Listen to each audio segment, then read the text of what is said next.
આજરોજ સવારના અંદાજિત 12 વાગ્યાની આસપાસ ગાંધીધામ આદિપુરના વેપારીઓએ ડીપીએ કચેરી ગાંધીધામ ખાતે આવેદનપત્ર પાઠવી કેન્દ્રીય મંત્રીને હસ્તક્ષેપની અપીલ કરી છે।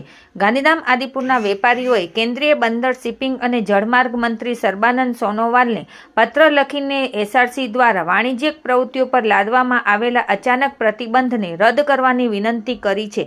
વેપારીઓનો દાવો છે કે આ પ્રતિબંધ રાષ્ટ્રીય નુકસાન છે, જેના કારણે મોટા પાયે બેરોજગારી અને આર્થિક મંદીનો ભય ઊભો થયો છે।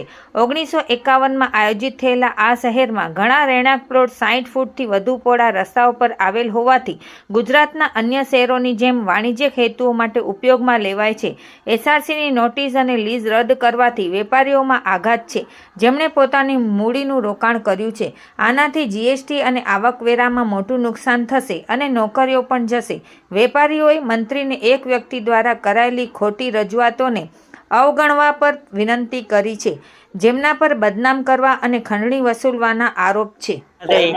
ત્યારે એની વસ્તી પ્રમાણે 5% કોમર્શિયલ લેન્ડ ફાળવવામાં આવી છે। આજે ગાંધીધામ મહાનગરપાલિકા બની, કોર્પોરેશન બન્યું, વસ્તી 5 લાખની થઈ અને હજુ એની એ જ પ્લાનિંગ ચાલુ જ રહ્યું છે।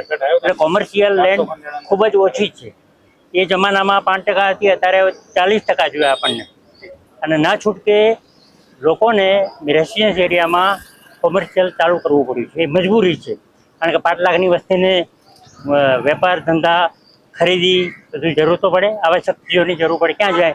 હોસ્પિટલની જરૂર પડે, દર્દીઓ ક્યાં જાય? એ રીતે સત્વરે આ પ્રશ્ન હલાવે એ બહુ અગત્યનું છે। જે માણસો રેસિડન્સમાં કોમર્શિયલનું અત્યારે વેપાર કરે છે, દુકાનો ચલાવે છે, ઘર રોજગાર હલાવે છે, એ લોકોનો રોજગાર બંધ કરવા જે નોટિસો આપેલી છે કે આને અમે પ્લોટ કેન્સલ કરશું, રદ કરશું, લીઝ રદ કરશું, તે બાબતમાં અમે કેપીટીના ચેરમેનને, ડીપીટીના ચેરમેનને આજે આવેદનપત્ર પાઠવ્યું છે કે સાહેબ, અમારો રોજગાર ચાલે છે, ગામના આટલા બધા લોકોનું રોજગાર ચાલે છે, સરકારને જીએસટી ભરાય છે, મ્યુનિસિપાલિટીને નુકસાન છે, એ બાબતે અમે આજે ભેગા થયા છીએ કે અમારો રોજગાર ના છીનવો, તે બદલ તમને અહીંયા રજૂઆત કરેલી છે।